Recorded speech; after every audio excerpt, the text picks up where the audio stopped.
Good evening. Good evening. That good evening, as you know, is just to let those who hear these tapes know that I wasn't talking to myself. I really had an audience. And that inspires them.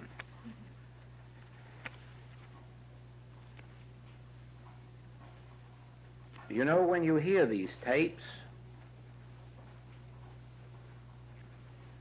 you will be reliving your experience here. You'll never hear these tapes without being right back in this room physically, and right back seeing sights in Hawaii physically. And fortunately, your memories are happy ones, joyous ones, and that means you have stored up for you a lot of happiness in remembering.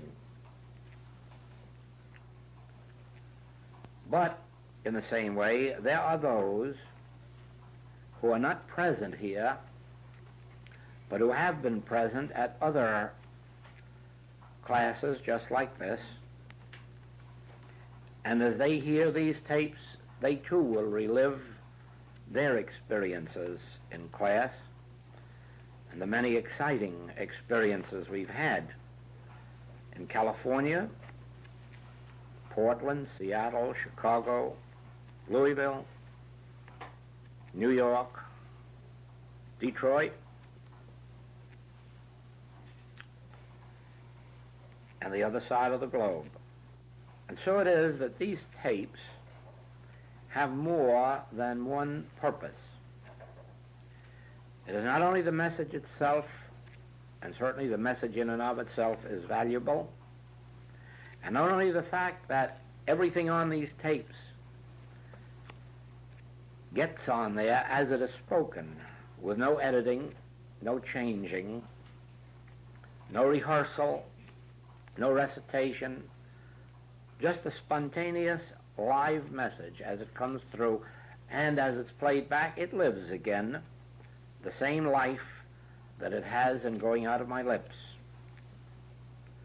And then it has the further value of bringing back into consciousness the experience that you had in receiving it. And so I'm always happy for the things that get on the tape, aside from the message itself, that makes these messages as valuable as they are, these tapes rather, as valuable as they are. I have even had wonderful letters from people saying that the familiar rattling of the garbage cans brought back happy memories. And some of you know what that meant. For many and many a class have we sat and listened to as the garbage men took the garbage out of the hotels. And other noises, including revelings at Roosevelt Hotel in New York, weddings next door, drinking parties. Oh, we have everything on our tapes.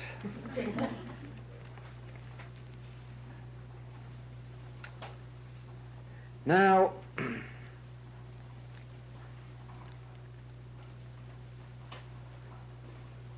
in our class last week and in this,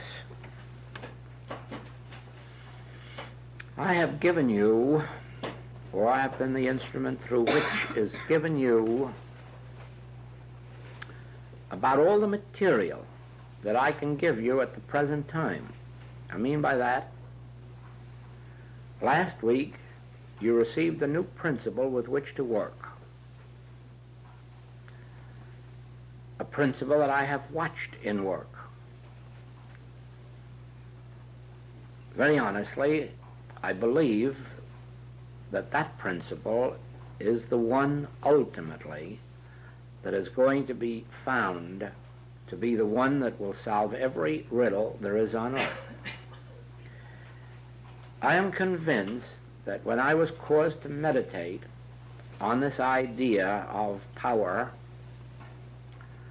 and saw that back through the ages the world has come forward with two powers, always one power overcoming, destroying, replacing another power, and that I was ultimately caused to see that the whole secret of life is two powers, which has resulted in such sayings as survival of the fittest, self-preservation is the first law of nature,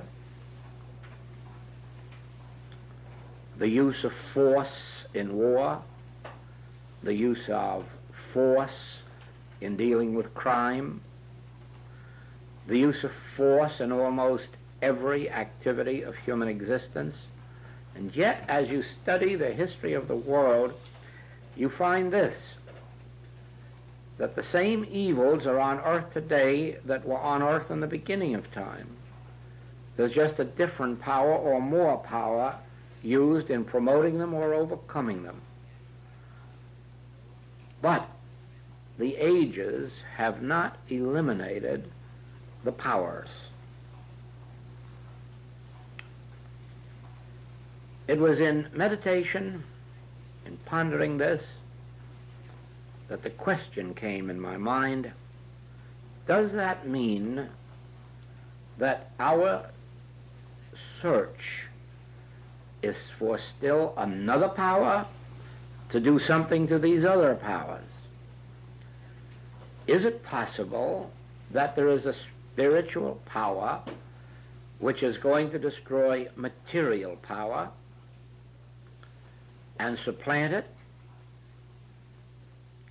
And if so, is there any possibility that if that happens, that there may not be some evils develop in the spiritual power, so that we'll have to find still another power to overcome the spiritual power? What is this limit? Where does it stop? Bows and arrows? Rifles, machine guns, bombs? And then when you get all caught up with those, say, no, now we have to start with prayer and use that for a power. Well, we've already seen how prayer is used for evil purposes.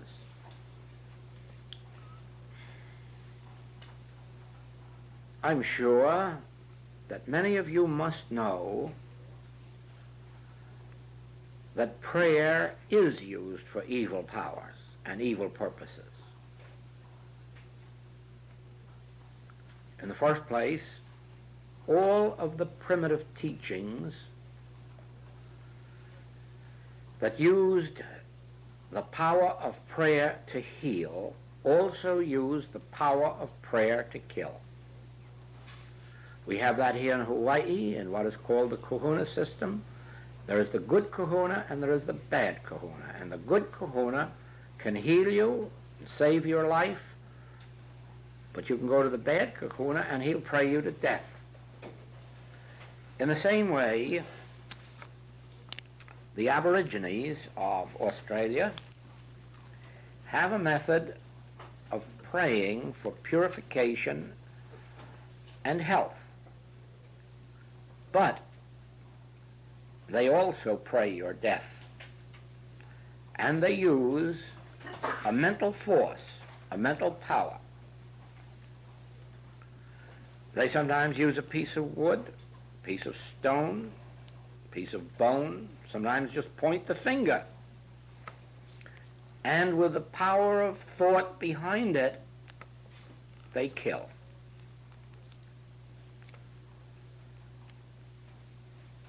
In South America, in the older primitive tribes, there was a power of good.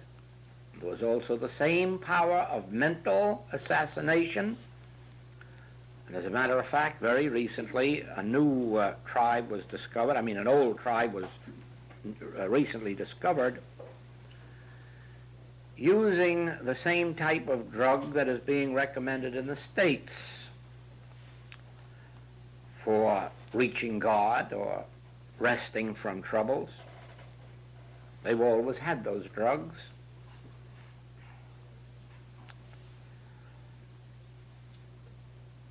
The power of prayer can be used two ways. It's a double-edged sword.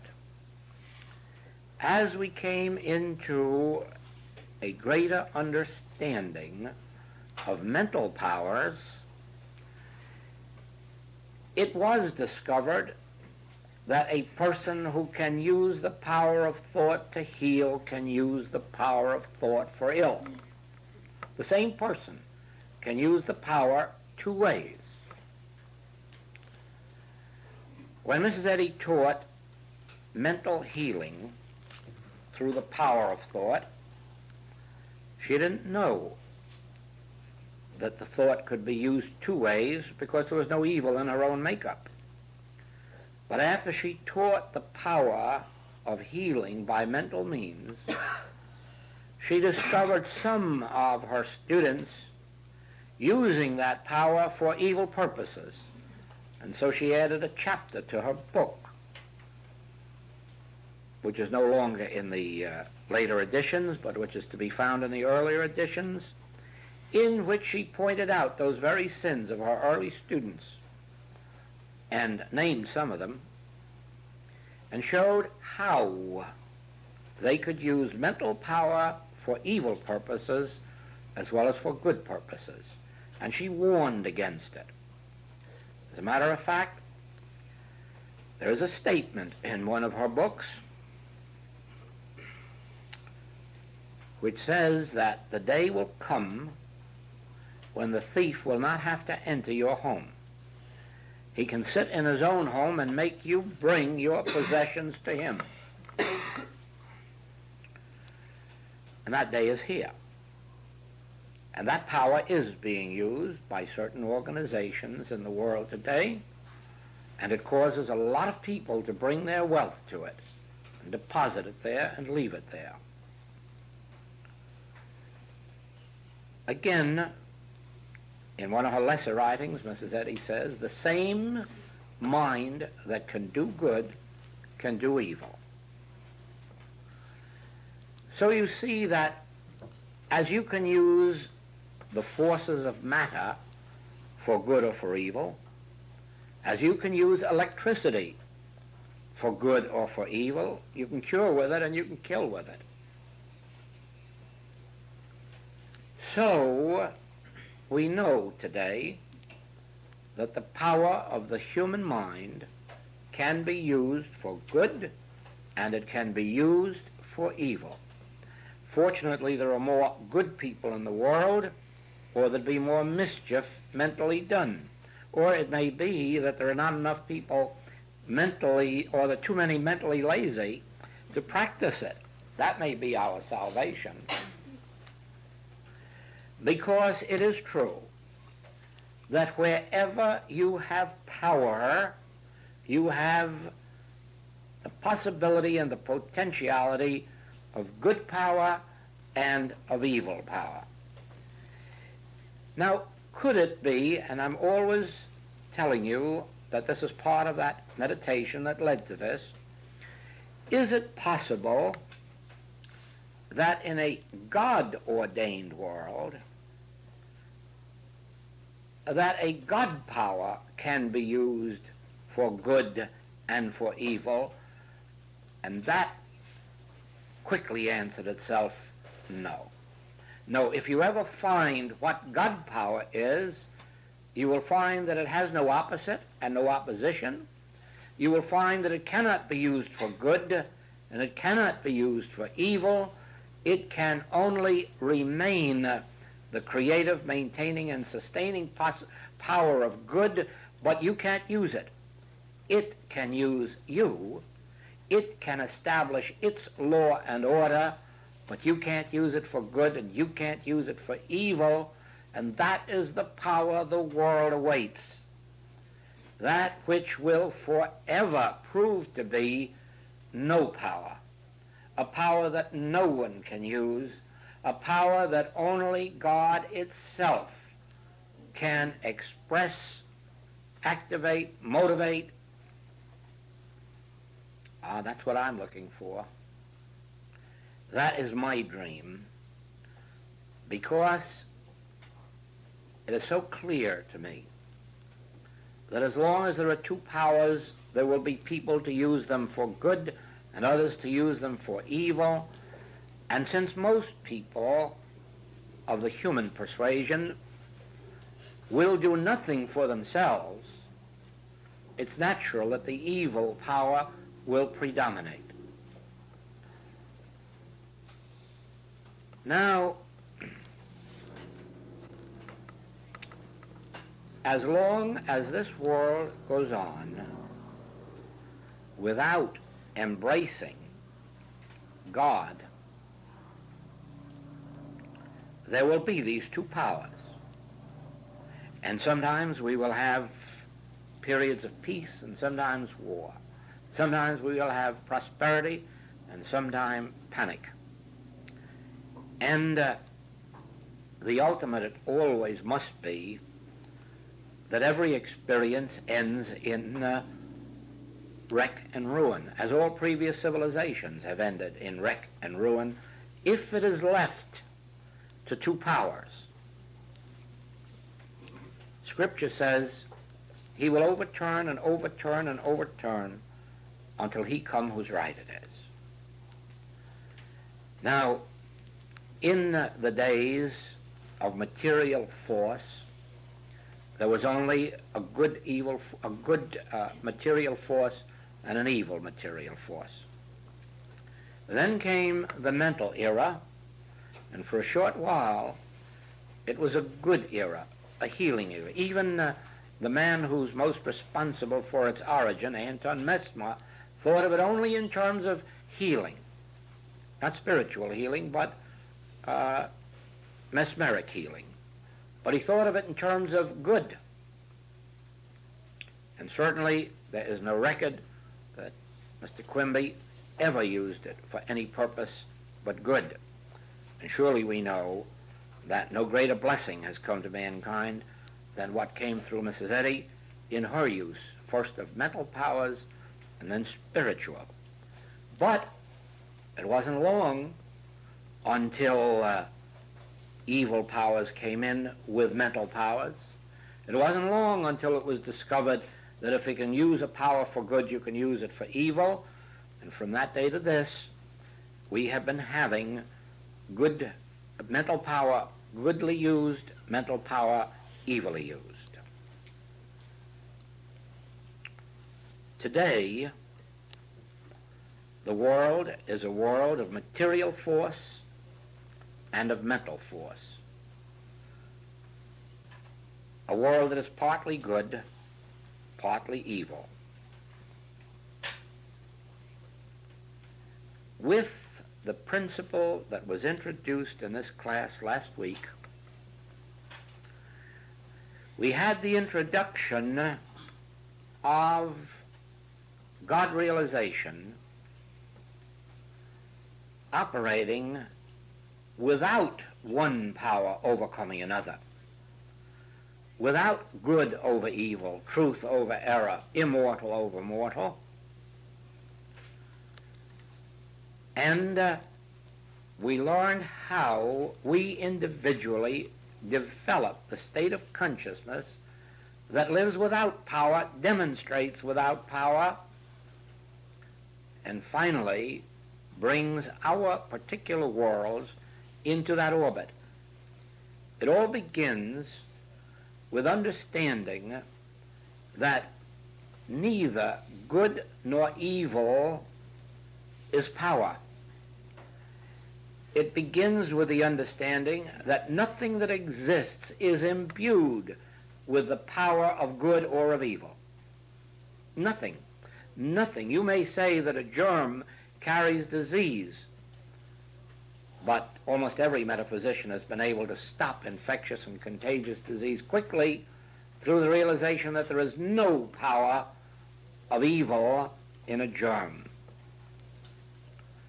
Many have brought about healings of alcoholism through the understanding that there is no power of evil in alcohol. I've had better success in the realization that there's no power of good in alcohol, because it has been my experience that most people who suffer from alcohol aren't suffering from the belief that it's evil.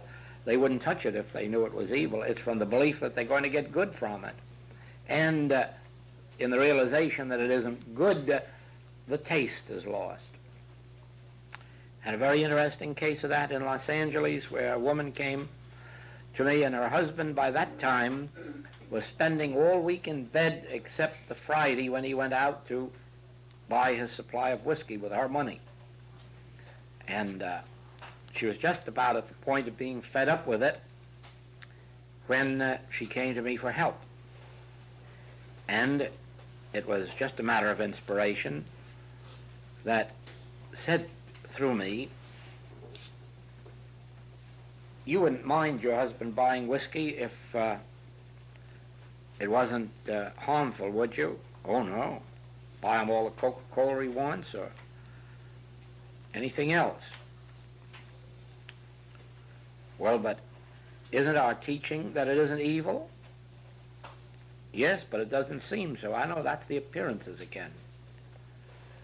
But now, let us see whether it's your husband who's at fault in this or whether it's you and I.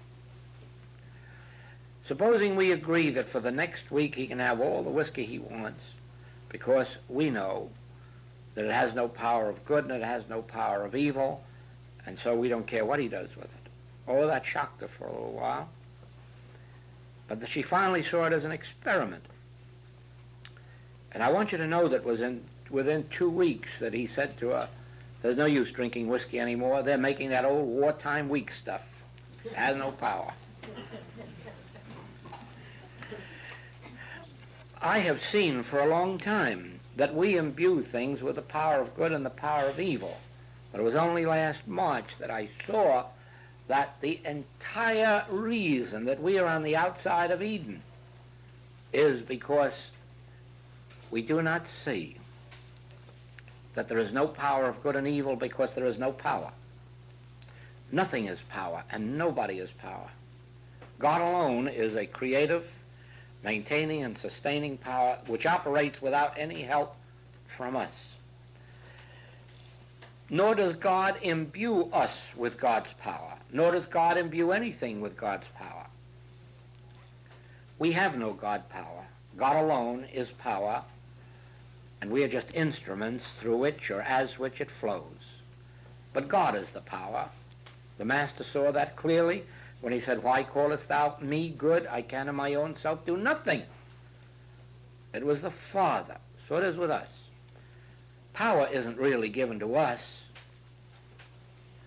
But if we come to a state of mind in which we are so cradled that we do not resist the seeming error, do not refute it, deny it, try to fight it, overcome it, or destroy it, but take the attitude, there is no power.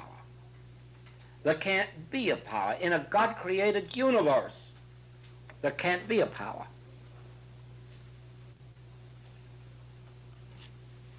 I've just witnessed some wonderful things. You will too, and I'd rather that you would have your own experience in not refuting, not building a mental wall and trying to push that away because you think it's evil, or someone has said it's evil, or we have accepted it as evil. Build a consciousness for yourself in which any problem that's presented to you, you can sit down and say, now look, here it is in my mind. I'm looking at it. It isn't doing anything to me. It isn't benefiting me, isn't hurting me. It's a shadow. It's not a power. I know. The world has said that this thing is a power. It can kill. It can destroy. It can weaken. But I say it's a shadow, that in a God-created world, it isn't a power, and you don't need any powers. I don't even need a power to destroy it, or overcome it, or remove it, let it alone. In a God universe, the only secret of life is no power. And you'll watch the great miracle that when you come to the place of no power can operate against you, in you, or through you.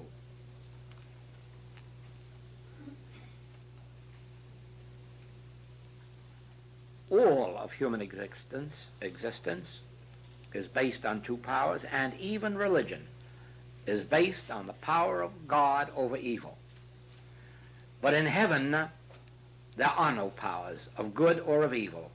There is only God itself living its own life as you, as me, as a heavenly universe, and the very moment you can demonstrate the Master, resist not evil, you will have found the secret of life. Otherwise, the rest of your days you're going to be chasing a power, looking for a power, searching for a power, begging for a power to do something. But remember this, so is the rest of the world. You're just in competition with everybody else in the world. And the chances are that the evil power will end up overcoming the good as it has in the past. But in a universe that finds a new principle, not a new power, a new principle, a new dimension of life, you're going to live in a world in which there is no competition. There'll be other people in the same line of business, but they won't be competing. You'll all be living, you'll all be prospering. You'll be living in a universe of men who do not fight each other. You know, up until, well, almost the present day, and in some cases right at the present, the only way of settling labor troubles has been either for a firm to lock out its employees or a firm to go on strike, or the employees to go on strike. Force, one using force against the other. Now, here and there are firms commencing to realize you don't need force. You just sit down and you talk and you don't use force at all. And they're getting along very, very well. I know this as sure as I know that God made little apples. That we are only going to know peace when we don't war with each other, when we don't think of using a power against each other, over each other, for some reason. When we can sit in a world like this, there's no power being used here. Nobody forced anybody here. Nobody compelled anybody to come here. Nobody is saying a word. Nobody is using any kind of a power in this whole thing. Each one in this room is free to come, to go, to use what they learn or to leave it alone. Each one is free. No coercion, no force, not even mental power. Watch your own world as you bring yourself inwardly to the feeling that you do not want to oppose anybody or anything, or use a power against them. Resist not evil. It may be at first that somebody will want to come and take your wallet, and you may have to say, go ahead and take it, in order to prove that even though they take it, you don't lose anything. Because it does happen that way. It really happens that way.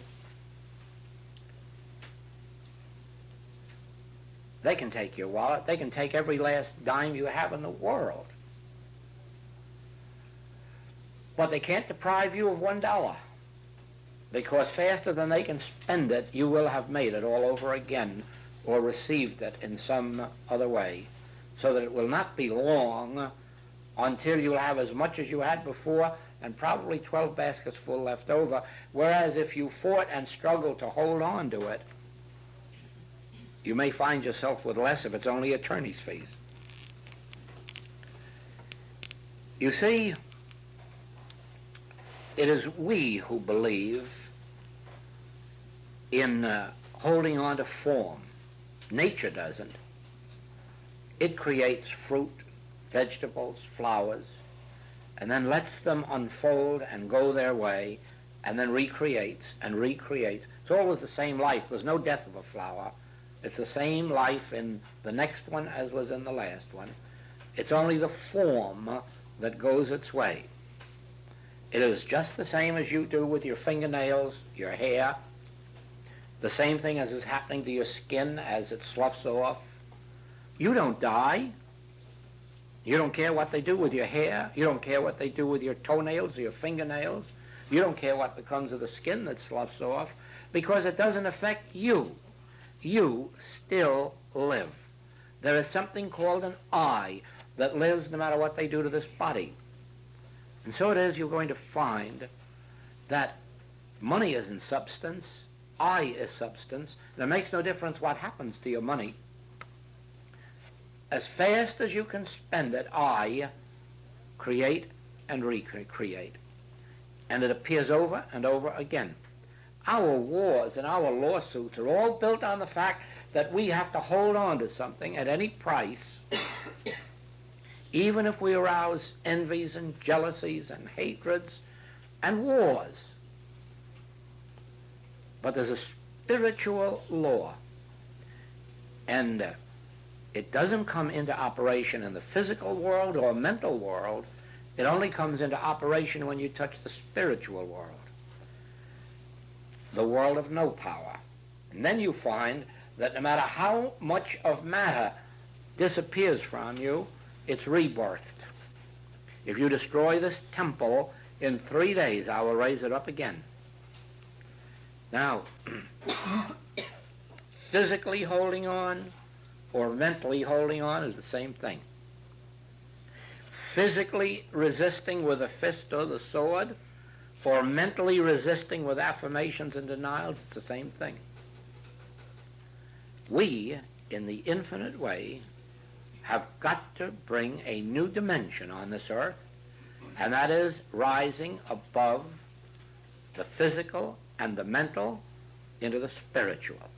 Now, in the spiritual, there is no power.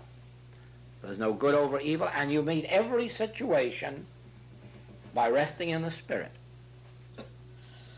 I can't describe what takes place. I can only tell you how it takes place. You, yourself, have to experience it. I can't tell you what God is. I can't tell you what Christ is.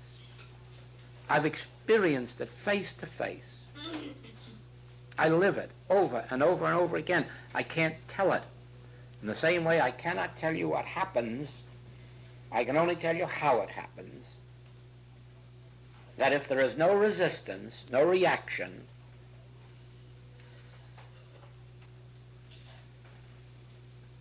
it's just as if you were to drop a few drops of water on this floor. Nobody around here will put up a physical fight about it or a mental fight about it, because the few drops of water are completely nothing so far as the floor is concerned. So it is, when you begin to perceive that you must live above powers, you'll be living in the kingdom of heaven, or what is called the Garden of Eden.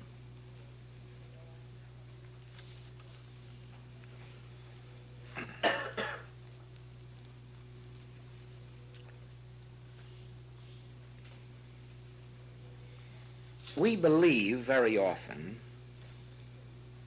that we're engaged in spiritual healing or spiritual living or even spiritual knowledge when we never penetrate any further than some level of the mind. And yet, because it's different than the conscious realm of mind, thinking mind, we think we've touched spirit or God. We haven't at all. We've just touched another level of mind. You never penetrate beyond the level of mind until you are in an atmosphere where there is no power. That and that alone is God. That and that alone is spirit. As long as you are in a realm where there are two powers, you're in some measure of mind. Now that is why there are so few mystics in the world, because there are so few who have been able to penetrate beyond mind. Only the mystic, only the one who has attained conscious union, perceives that which is beyond all mental levels or power levels and witnesses the reality. But even mystics only attain it on occasional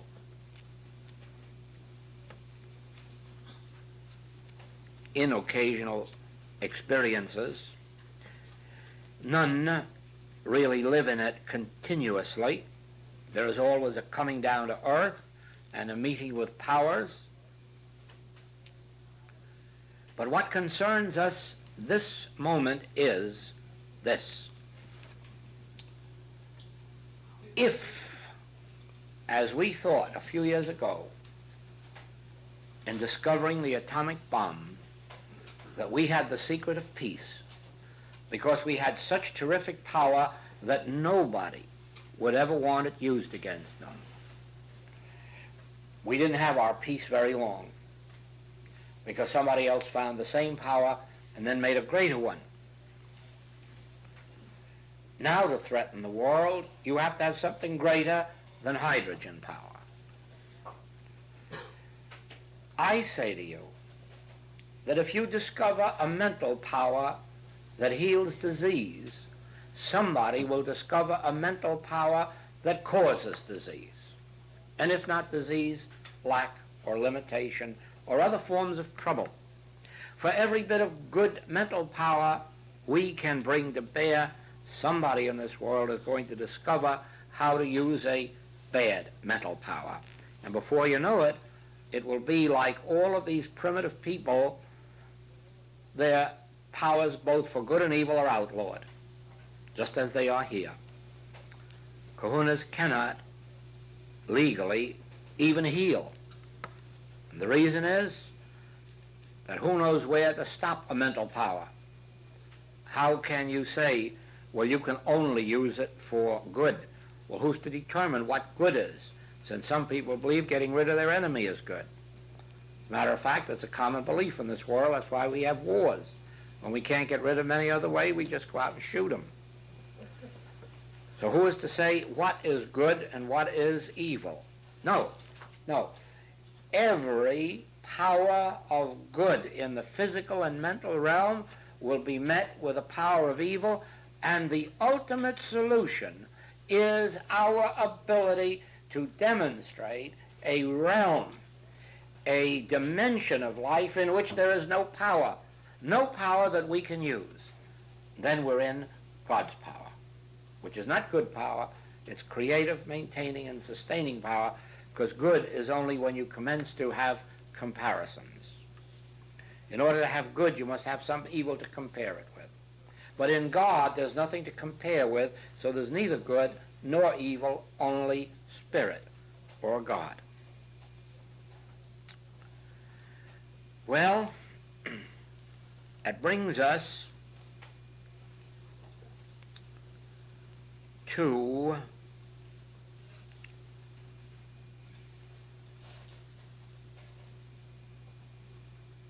this place. I've given you that principle. There's nothing more I can do about it. It's in last week's class. Now you have it in this week's class. You'll have the tapes. Eventually you'll have a book. It is what you do with it that determines its event in your life. Whether it's just a passing thing that you heard in a class, or whether it's something that you're ultimately able to demonstrate, that's for you. I'm sure of this, that in the acute problems that may come to your experience that you cannot yet meet, that there are enough of us now in this work who have been working with it, that we can help you and even demonstrate for you. That's far from solving your life's problems. You yourself determine to what extent this comes into your life as an experience But the importance of it isn't what it does for you. The importance is whether or not you can prove it to be true. That's the importance. Because if you can prove it to be true, we have then got a principle that can operate universally. That's its importance, not what it does for you or me. Never is a principle important to those who are out in the field teaching it, healing with it, for this reason. They wouldn't be out there unless they'd already lost their lives, unless they had no further interest in whether they themselves were rich or poor, or happy or unhappy, or sick or well to any great extent. You don't get out into this work until you've gone beyond the desire to promote yourself or to benefit yourself. And that is why in this work you may be dragging your feet many, many times and blessing all those around you, for the simple reason you've left yourself out of the picture. So it isn't you that counts, it isn't I that counts, it's whether or not we can develop and promote a principle that, through benefiting others around us, ultimately is going to be the world's salvation. We are only important in the early stages when we're proving it. Having proven it, then we forget ourselves. Then the world calls, and that is when you answer. Now, out of these two classes has come that. Out of these two classes has come these tapes, which will make all of this clear and help in the practice and the living of it. In this class, we have had a step that has never before been presented to a class. And the reason is that it's a difficult subject, very difficult, to give until people are ready for it. That was our chapter 58 of Isaiah. Ordinarily, if you say to people who haven't a background of this work, people who may not know the integrity of the work, if you say to them, look, prayer isn't just sitting down thinking some thoughts, saying some words. It's an action which you must perform. You have got to get up and begin to clothe your naked brother and feed your hungry brother or sister, help in the activity of this world. It's very easily misunderstood. If you say to people, look, I know the spiritual principle, and if they're not grounded, you can do them harm by telling them what it is, because they'll misunderstand and say, that I'm not interested in. And for the time being, you've cheated them.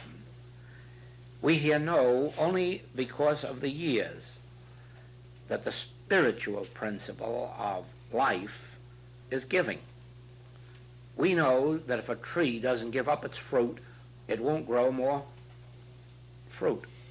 We know that if a plant doesn't give up its flowers, it can't grow more flowers. It's choked. We know that our whole being is an infinity because God constitutes us. And if we were to sit here and wait for good to come to us, we'd sit endlessly and it wouldn't come. It is when we begin, even to the extent of knowing the truth for our neighbor, our relative, not waiting to be asked, merely to refute, or probably refute now would be a wrong word, but realize the truth as against the appearance. Even in that, we are called upon, with every appearance of discord, lack, limitation that comes before our gaze, even if it comes over the radio or in the newspaper, we have to do something within, and that doing something is giving. Because if nothing else, you've got to stop doing whatever you're doing to give that truth, to know that truth. You've got to even sacrifice whatever thought you're having for somebody else to get busy with that. You're giving of yourself every time you know the truth. So it is. Each one of us has learned that when we give in some form of activity, whether it's benevolence, whether it's our own healing work, whether it's our own teaching work, whether it's typing manuscripts for somebody else's benefit, whatever it may be, it's in the proportion of our willingness to let a flow go out from us that our own good comes back to us. We know that. This class, I have made that as clear as the English language permits, and I haven't before. I haven't before because I waited for our students to demonstrate it. I waited for them to know that I'm not saying it because I want anything of them. I surely don't. I'm saying it now because there is no other way of your making further progress if you are still of those who think that there's some kind of a God somewhere just waiting for you to say, please give me, and is going to give me. Or that you're going to find somebody with the right combination of words that will do it for you. Now you know, as plain as I know how to make it, that prayer is action. Prayer is living. Prayer is stretching forth your hand if you can't do anything else. Prayer is knowing the truth and then doing something, acting on it. Prayer is a letting out from the center within. I can't quote anything finer in that regard than Browning. Truth is within ourselves. It won't come to you by opening a way for it to come in. You've got to open a way for it to go out. Infinity is the measure of your being. Infinity is the capacity of your being. You may only be able to prove it in one sentence or one deed or one action. You may only be able to prove it in helping with a simple headache. But every proof of it strengthens us further for the next thing. If only we can heal that simple headache, it will lead very, very quickly to the next one and the next one and the next one, and we become so strengthened by our own successes that the time comes when we're not interested in the name of the claim or how horrible it sounds to the human world, because we recognize now that we're dealing with a shadow. So you see, this class has covered that.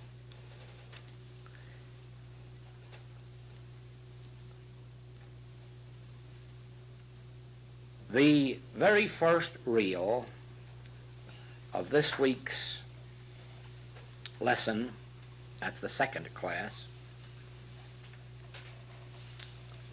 I meant the very first reel of this class, this week's class,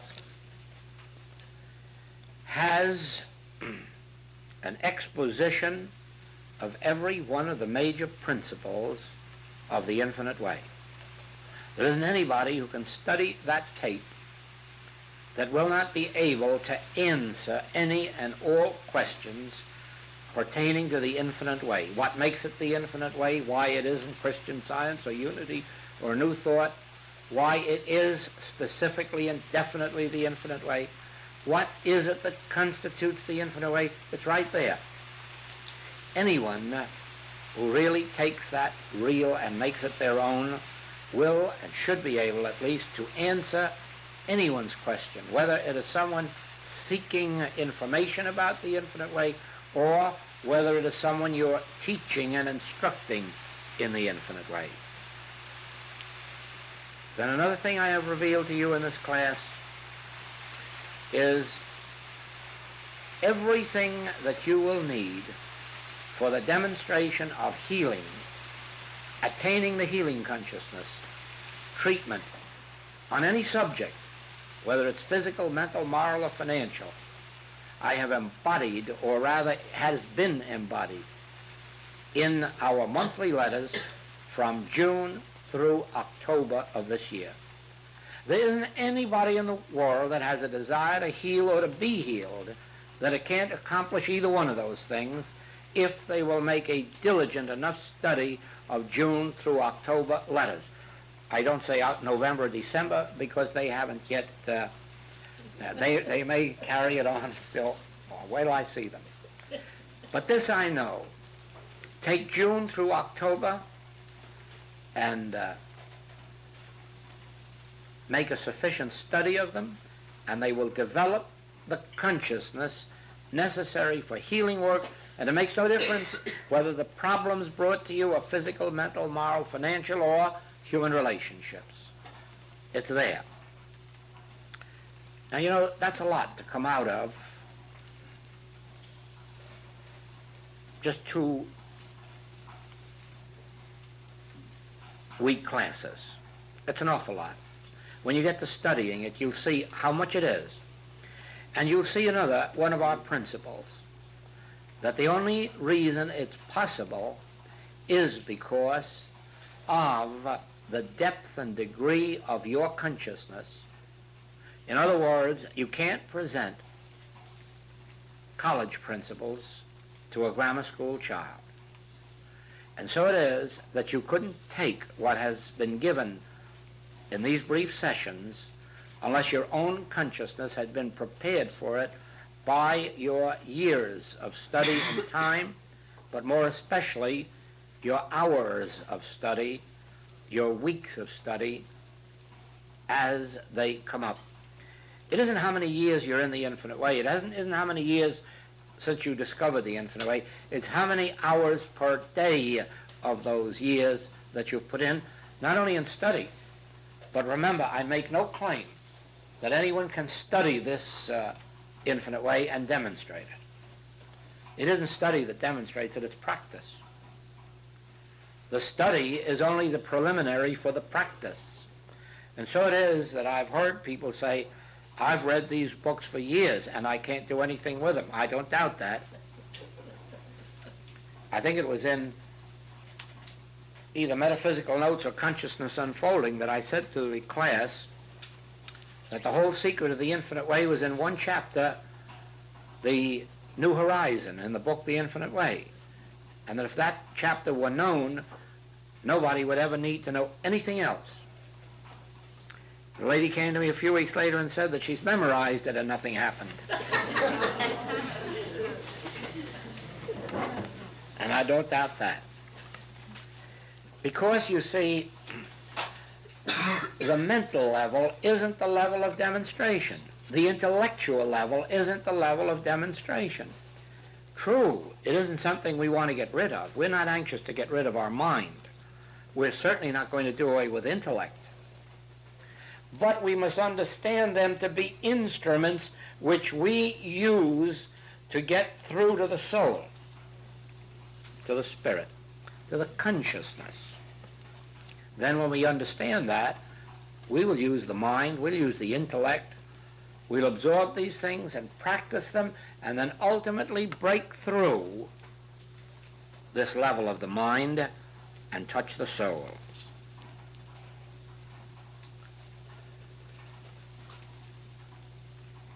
In answering a letter today, this came. The mental level, like psychology, says that each person is a being with qualities, characteristics, and quantities of his own. But spiritual wisdom, and this can only come through spiritual discernment, reveals that only God is the qualities, the capacities, the activities of individual being. And therefore, we do not approach life through the mental level of trying to change the thoughts and characteristics of an individual, but through our realization or spiritual discernment of God as constituting individual being, the so-called healing takes place without any mental manipulation. I think that we had better call our little rest for refreshment, huh?